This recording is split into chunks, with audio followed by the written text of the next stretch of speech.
ಶಿವನಾಮವನ್ನು ನುಡಿಯದ ಬಾಯಿ ಯಾವ್ದ್ರಿ? ಬಚ್ಚಲ ಕುಣಿಯಂತೆ. ಸಂಕೋಚ ಮಾಡ್ಕೊಂತೀರಿ ನೀವು? ಶಿವನಾಮವನ್ನು ನುಡಿಯದ ಬಾಯಿ ಬಚ್ಚಲ ಕುಣಿಯಂತೆ ಅಂದಾರ ಅನ್ನೋದನ್ನ ನೋಡಿದ್ವಿ. ಯಪ್ಪ ಕಸ ಹುಡುಗಿದ್ದು ಎಲ್ ಚೆಲ್ಲಿ ಅಂತ ಕೇಳಿದ್ರ ಸಿದ್ಧಾರೂಢ ಅಜ್ಜಿ ಏನ್ ಹೇಳಿದ್ರು? ಶಿವನಾಮ ಮಂತ್ರ ಯಾರು ನುಡಿಯಂಗಿಲ್ಲ ಅವ್ರ ಬಾಯಾಗ ಚಲ್ಲು ಅಂದ್ರ ಅನ್ನುವಂತ ಕಥೆಯನ್ನು ನೋಡಿದ್ರಿ. ಇನ್ನೊಂದನ್ನ ನಿಜಗುಣ ಶಿವಯೋಗಿಗಳು ಹೇಳ್ತಾರ ನೋಡ್ರಿ. ಶಿವನಾಮ ಮಂತ್ರವನ್ನ ಸ್ಮರಣೆ ಮಾಡಿದ ನರಕದಲ್ಲಿರೋರು ಕೂಡ ಅವರು ಅಲ್ಲಿಂದ ಮುಕ್ತರಾದರು, ಶಿವಲೋಕಕ್ಕೆ ಬಂದ್ರು ಅಂತ ಹೇಳ್ತಾರೆ. ಬರೀ ಭೂಲೋಕದಾಗಿರುವ ನಾವಷ್ಟ ಉದ್ಧಾರ ಆಗುವುದಿಲ್ಲ ಶಿವಮಂತ್ರವನ್ನು ಹೇಳುವುದರಿಂದ. ಕರಕಷ್ಟಕರವಾಗಿರ್ತಕ್ಕಂಥ ನರಕದೊಳಗಿರೋರು ಕೂಡ ಉದ್ಧಾರ ಆಗ್ತಾರ ಶಿವಮಂತ್ರದ ಸ್ಮರಣೆಯಿಂದ ಅನ್ನುವಂಥದ್ದನ್ನು ಹೇಳ್ತಾರೆ. ಹೇಳೋದು ಬೇಡ, ಕೇಳಿದರೂ ಕೂಡ ಅದರ ಪರಿಣಾಮ ಬಹಳದ ಅನ್ನುವಂಥ ಮಾತು ಮಹಾತ್ಮರಿಂದ ನಾವು ಕೇಳುವಂತಹದ್ದು. ಶಿವನಾಮ ಮಂತ್ರದ ಬಗ್ಗೆ, ಗುರುಗಳ ಪಾದೋದಕದ ಬಗ್ಗೆ, ವಿಭೂತಿಯ ಬಗ್ಗೆ, ರುದ್ರಾಕ್ಷಿಯ ಬಗ್ಗೆ ಮಹಾಲಿಂಗೇಶ್ವರರ ಹತ್ರ ಮಾಲೋಜಿ ರಾಜ ಕೇಳಿ ತಿಳ್ಕೊಳ್ಳುವಂತ ಅನೇಕ ಪ್ರಸಂಗಗಳು ಬರ್ತವ. ಸಂಸ್ಥಾನಿಕ ರಾಜ ಮಾಲೋಜಿ, ಅವ ಒಳ್ಳೆಯ ಗುಣವಂತನೂ ಹೌದು, ಶಕ್ತಿವಂತನೂ ಹೌದು, ಒಳ್ಳೆಯ ಧರ್ಮನಿಷ್ಠ ರಾಜನಾಗಿದ್ದ ಅನ್ನುವಂತಹದ್ದು ಬರ್ತದೆ. ರಾಜರು ಅಂದ್ರ ವಿಲಾಸಿಗಳು, ರಾಜರು ಅಂದ್ರ ವ್ಯಸನಿಕರು, ರಾಜರು ಅಂತಂದ್ರೆ ತಮ್ಮ ಸಾಮ್ರಾಜ್ಯ ವಿಸ್ತರಣೆ ಮಾಡುವ ಲಕ್ಷ್ಯದೊಳಗನೆ ಇರುವಂತಹವರು, ಹಿಂಗೆಲ್ಲ ವಿಚಾರಗಳಿರ್ತಾವ. ಆದ್ರೆ ಮಾಲೋಜಿ ಹಂಗಿರ್ಲಿಲ್ಲ, ಧರ್ಮನಿಷ್ಠ ರಾಜನಾಗಿದ್ದ, ಗುರುಗಳ ಮೇಲೆ ಅಪಾರ ಭಕ್ತಿಯನ್ನು ಇಟ್ಟುಕೊಂಡಿದ್ದ ಅನ್ನೋ ಪ್ರಸಂಗಗಳನ್ನ ನಿನ್ನೆ ತಕ್ಕ ನೋಡಿರ್ ನೀವು. ಏನಪ್ಪಾ ಅಂದ್ರೆ ಮಾಲೋಜಿ ರಾಜ ಮಹಾಲಿಂಗೇಶ್ವರರ ಮೇಲೆ ಅಪಾರ ಭಕ್ತಿ ಪ್ರೀತಿ ಇಟ್ಟುಕೊಂಡಿದ್ದ. ಅವರನ್ನೇನಪ್ಪಾ ಅಂದ್ರೆ ಭಿನ್ನ ಮಾಡಿ ತನ್ನ ಮುಧೋಳಕ್ಕೂ ಕರ್ಕೊಂಡು ಹೋಗಿದ್ದ. ಅರಮನೆಯಾಗ ಉಳಿಯಂಗಿಲ್ಲಪ್ಪ ನಾವು, ನಮಗೊಂದು ಪ್ರತ್ಯೇಕ ವ್ಯವಸ್ಥೆ ಬೇಕು ಅಂದ್ರೆ ಊರು ಹೊರವಲಯದೊಳಗೆ ಒಂದು ಬಿಡಾರ ಹಾಕ್ಸಿದ್ದ. ಅಲ್ಲಿ ಬರೋ ಹೋಗೋ ಜನರಿಗೆ ಪ್ರಸಾದ, ಕುತ್ಕೊಳ್ಳಕ್ ನಿಂತ್ಕೊಳ್ಳಕ್ ಜಾಗೆ, ಉಳಿತೀವನ್ನರಿಗೆ ವ್ಯವಸ್ಥೆ, ಏನೆಲ್ಲವನ್ನ ಮಾಡಿದ್ದ. ಮುಧೋಳದ ಸುತ್ತಮುತ್ತ ಹಳ್ಳಿಗಳ ಜನ ಎಲ್ಲ ದಂಡು ದಂಡಾಗಿ ಬರ್ತಿದ್ರು, ಬಂಡಿ ಕಟ್ಕೊಂಡು ಬರ್ತಿದ್ರು, ಪಾದಯಾತ್ರೆ ಮೂಲಕ ಬರ್ತಿದ್ರು, ಭಜನಾ ತಗೊಂಡು ಬರ್ತಿದ್ರು. ಗುರುಗಳನ್ನ ನೋಡ್ಬೇಕಪ್ಪ, ಅವರ ಮಾತುಗಳನ್ನು ಕೇಳಬೇಕಪ್ಪ ಅನ್ನುವ ಉತ್ಸಾಹ ಎಲ್ಲರಿಗೂ. ಆ ಗುರುಗಳ ಮಹಿಮೆ, ಅವ ಗುರುಗಳ ಪವಾಡಗಳು ಎಲ್ಲಾ ಕಡೆ ಎಲ್ಲಾರ ಬಾಯಾಗ ಜನಜನಿತಾಗಿದ್ದು. ಆ ಗುರುಗಳ ಪವಾಡಗಳಿಂದ ಎಲ್ಲರೂ ಅವರನ್ನು ನೋಡ್ಬೇಕು ಮಾಡಬೇಕು ಅನ್ನೋ ಉತ್ಸಾಹದೊಳಗ ಬರೋರಾಗಿದ್ರು.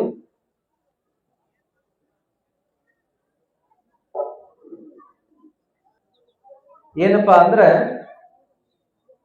ಮಾಲೋಜಿ ರಾಜ ಅವ್ರ ಮೇಲೆ ಬಹಳ ಪ್ರೇಮ ಇಟ್ಟು ಮುಧೋಳಕ್ಕೆ ಕರ್ತಂದಾನ. ಅವರಿಗೆ ಅಲ್ಲಿ ಬಿಡಾರದ ವ್ಯವಸ್ಥೆ ಮಾಡಿ ಅವರಿಗೆ ಉಳ್ಕೊಳ್ಳಿಕ್ಕೆ ಯಾವುದೇ ತೊಂದರೆ ಆಗಿರಬಾರದು, ಅವರನ್ನ ಕಾಣ್ಲಿಕ್ಕೆ ಬರುವಂತ ಭಕ್ತರಿಗೂ ಕೂಡ ಯಾವುದೇ ಅನಾನುಕೂಲತೆ ಆಗಬಾರದು ಅಂತ ಬಹಳ ಅಚ್ಚುಕಟ್ಟಾದ ವ್ಯವಸ್ಥೆ ಮಾಡಿದ್ದಾರೆ. ಗುರುಗಳು ಬರವರ ಕಷ್ಟ ನಷ್ಟಗಳನ್ನು ಕೇಳೋದು, ಪರಿತಾಪಗಳನ್ನು ಕೇಳೋದು, ಅವುಗಳನ್ನು ಪರಿಹರಿಸೋದು, ಅವರಿಗೆ ಧರ್ಮೋಪದೇಶವನ್ನು ಮಾಡೋದು, ಅವರಿಗೆಲ್ಲ ಆಶೀರ್ವಾದ ಕೊಟ್ಟು ಕಳಿಸುವಂತ ವ್ಯವಸ್ಥೆ ನಡೆದಿತ್ತು. ಆಗ ಯಾರೋ ಅವರಿಂದ ಆಶೀರ್ವಾದವನ್ನು ಪಡ್ಕೊಂಡು ಉದ್ಧಾರ ಆದರು, ಅನ್ನದಾನವನ್ನ ಮಾಡಿದರು, ಕಳೆದುಕೊಂಡ ಕಣ್ಣನ್ನ ಪಡ್ಕೊಂಡ್ರು, ಜೀವದಾನವನ್ನು ಕೂಡ ಗುರುಗಳಿಂದ ಪಡ್ಕೊಂಡ್ರು. ಆ ರಾಜ ತನ್ನ ಭಕ್ತಿಯನ್ನ ಗುರುಗಳಿಗೆ ಸಲ್ಲಿಸ್ತಾ ಆನಂದವಾಗಿ ಕಾಲ ಕಳೀತಾ ಇರುವಾಗ ಆತನ ತಮ್ಮ ಒಬ್ಬ ಇದ್ದ, ಮಾಲೋಜಿ ರಾಜನ ತಮ್ಮ ಸಕರೋಜಿ ಅಂತ ಹೇಳಿ. ಅವ ಒಮ್ಮೆ ಗುರುಗಳ ಕಡೆ ಬಂದಿದ್ದೇ ಇಲ್ಲ. ಗುರುಗಳನ್ನ ನೋಡ್ಬೇಕು ಅನ್ನೋ ಅಪೇಕ್ಷೆಯೂ ಕೂಡ ಅವಂಗ ಇದ್ದಿದ್ದಿಲ್ಲ. ಯಾಕ ಏನು ಅವನ್ ಸ್ವಲ್ಪ ಹೊರಟಿದ್ನನು, ಅವಂಗ ದೇವರು ಧರ್ಮ ಗುರುಗಳು ಅಂದ್ರ ಅಷ್ಟ ಕಷ್ಟ ಅನು ಅಂತ ಹಿಂಗ್ ವಿಚಾರ ಅಲ್ಲ. ಸಕರೋಜಿ ಏನಪ್ಪಾ ಅಂದ್ರ ಅವ ವಿಷ್ಣು ಭಕ್ತಿ ಮಾಡ್ತಿದ್ರಿ. ಅವ ವಿಷ್ಣುವಿನ ಮೇಲೆ ಅಪಾರ ಭಕ್ತಿಯನ್ನು ಇಟ್ಕೊಂಡಿದ್ದ.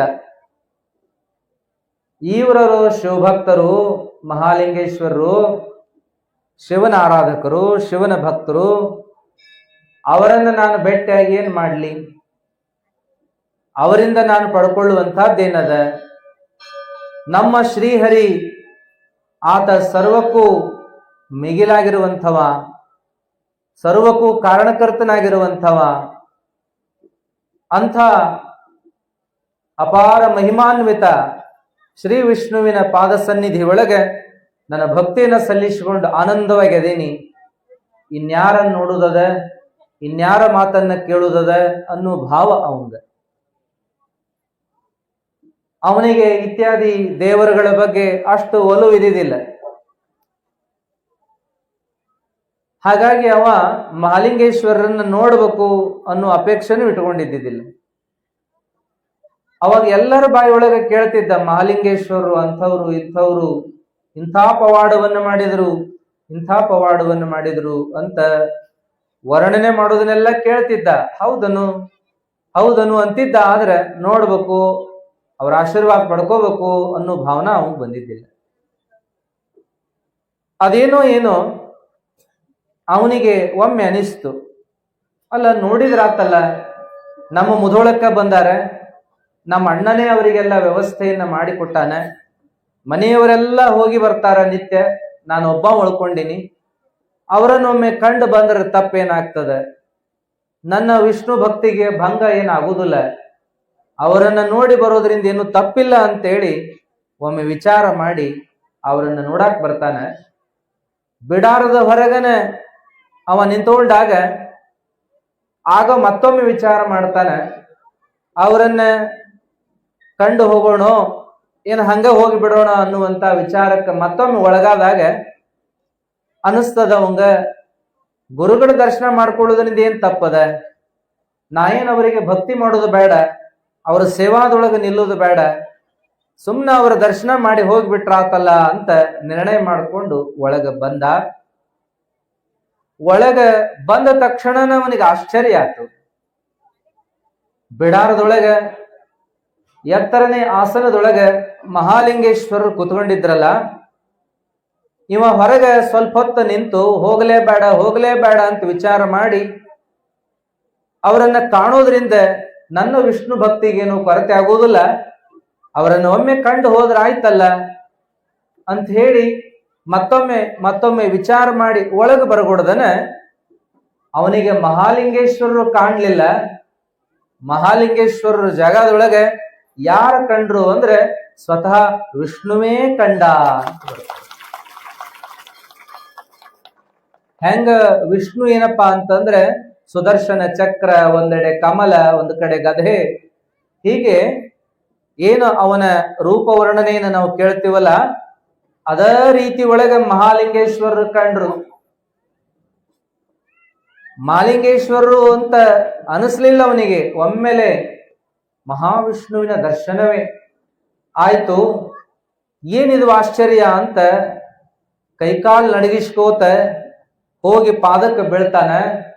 ಪಾದಕ್ಕೆ ಬಿದ್ದು ಹೊರಳಾಡಿ, ಅಪ್ಪ ನನ್ ತಪ್ಪಾತು, ನಾನೇನೇನೋ ವಿಚಾರ ಮಾಡಿಕೋತ ಬಂದಿದ್ದೆ, ನಿನ್ನ ಬಿಡಾರದ ಬಾಗಲ್ದಾಗ ನಿಂತ್ಕೊಂಡ್ರು ಸಹ ಅನುಮಾನ ಮಾಡಿದೆ, ಒಳಗ್ ಹೋಗ್ಲೇವ್ ಬೇಡೋ, ಅವರನ್ನು ನೋಡ್ಲೇವ್ ಬೇಡೋ, ಅವ್ರಿಗೆ ನಮಸ್ಕಾರ ಮಾಡ್ಲೇವ್ ಬೇಡೋ ಅಂತ ವಿಚಾರ ಮಾಡಿದೆ.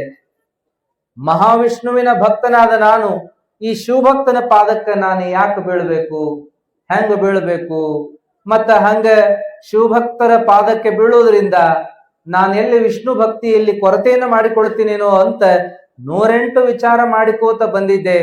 ಆದ್ರ ಮಹಾವಿಷ್ಣುವಿನ ದರ್ಶನವೇ ನನಗಾಯ್ತಲ್ಲ ಅಂತ ಆತ ಅನ್ಕೊಂಡು ಪಾದಕ್ಕೆ ಬಿದ್ದು ಹೊರಳಾಡಿ ಏಳೋದ್ರೊಳಗಾಗಿ ಯಾರ ಕಂಡ್ರು ಅಂದ್ರೆ ವಿಷ್ಣು ಕಾಣ್ಲಿಲ್ಲ, ಮಹಾಲಿಂಗೇಶ್ವರರ ಕಂಡ್ರು. ಮತ್ ಆಶ್ಚರ್ಯ ಆತ ಅವಂಗ, ಏನಪ್ಪ ಇದು ಮಹಾಲಿಂಗೇಶ್ವರ, ನೀನು ಸಾಮಾನ್ಯನಲ್ಲಪ್ಪ, ನೀನು ಮಹಾವಿಷ್ಣುವಿನ ಅವತಾರನ ಅದಿ ಅನ್ನೋದನ್ನ ನನಗೆ ತೋರಿಸಿಕೊಡುವ ಮೂಲಕ ನನ್ನ ದ್ವಂದ್ವ ಭಾವನೆಯನ್ನ ಕಳೆದೆಪ್ಪ. ನಾನು ಶಿವಭೇದ, ಶಿವ ವಿಷ್ಣುವಿನ ಭೇದ, ಹರಿಹರರ ಭೇದವನ್ನು ಮಾಡ್ತಾ ಇದ್ದೆ. ಹರಿಭಕ್ತಿ ಬಹಳ ದೊಡ್ಡದು ಅಂತ ತಿಳ್ಕೊಂಡಿದ್ದೆ, ಹರಿಭಕ್ತರು ಶ್ರೇಷ್ಠ ಅಂತ ತಿಳ್ಕೊಂಡಿದ್ದೆ. ಆದರೆ ಹರಿಹರರೊಳಗ ಭೇದ ಮಾಡುವುದು ಸಲ್ಲ ಅನ್ನೋದನ್ನ ನೀನು ನನಗೆ ತೋರಿಸ್ಕೊಟ್ಟೆಪ್ಪ. ಹರಿನು ಒಂದೇ, ಹರನು ಒಂದೇ, ಒಂದು ನಾಣ್ಯದ ಎರಡು ಮುಖಗಳವು ಅನ್ನೋದನ್ನ ನೀ ತೋರಿಸ್ಕೊಟ್ಟೆಪ್ಪ.